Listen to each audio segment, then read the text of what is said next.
The symbolic disengagement of Indian and Chinese armies from few areas in eastern Ladakh has shown their intent to resolve the border standoff peacefully, ahead of another round of military talks on Wednesday. The gesture explains that the dialogue between the two countries was successful, and China too understood that bullying tactics will not work against India. China recently released propaganda videos to show its military preparations, and the strategy perhaps was to build a psychological pressure on India. But disengagement of its troops in eastern Ladakh today simply showed the hollowness of the Chinese army in front of India's global diplomatic might.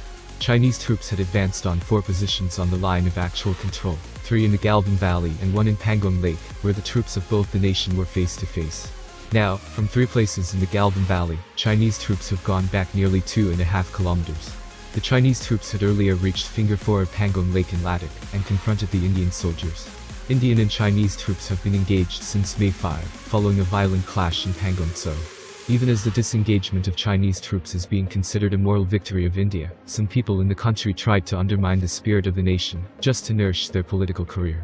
Of these, Congress leader Rahul Gandhi's statements can be rightly referred to. Rahul Gandhi should peep into the pages of history to know the blunders committed by his great-grandfather Jawaharlal Nehru, who happens to be the first Prime Minister of India. During the Nehruvian rule, China occupied 43,000 square kilometers of land in Aksai Chin and Ladakh after the 1962 war.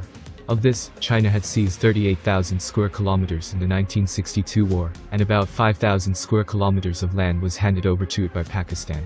The 43,000 square kilometers of land can house countries like Denmark, the Netherlands, or Switzerland. Because of Prime Minister of Jawaharlal Nehru's folly, Pakistan managed to occupy over 85,000 square kilometers of land in Kashmir. This includes the territory of Pakistan-occupied Kashmir and Gilgit-Baltistan.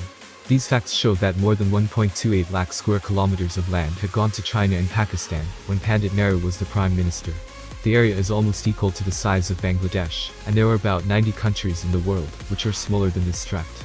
The failure of India's first Prime Minister Jawaharlal Nehru to assess China is the reason behind the Sino-India border dispute.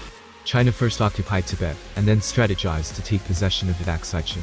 Nehru is alleged to have committed several other mistakes, while China continued to strengthen its military might. In 1952, the Kulwant Singh Committee had warned the then Indian government about the Chinese buildup, but this went unheard. Nehru's biggest mistake is stated to be that he did not allow the Indian Air Force to participate in the 1962 war, otherwise, the consequence of the face-off would have been different. China's psychological warfare, however, has now failed in front of India. Chinese army fought a war 41 years ago in 1979, and had suffered defeat at the hands of Vietnam. Currently, there is hardly any officer in the Chinese army who would have the experience of the war. On the contrary, the Indian army had defeated Pakistan badly in the Kargil War nearly 21 years ago.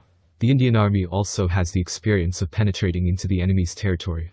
The examples can be seen in the surgical strikes and airstrikes against Pakistan. Notably, the India-China border dispute covers the 3,488-kilometer-long Ladakh. China claims Arunachal Pradesh as part of southern Tibet, while India opposes it.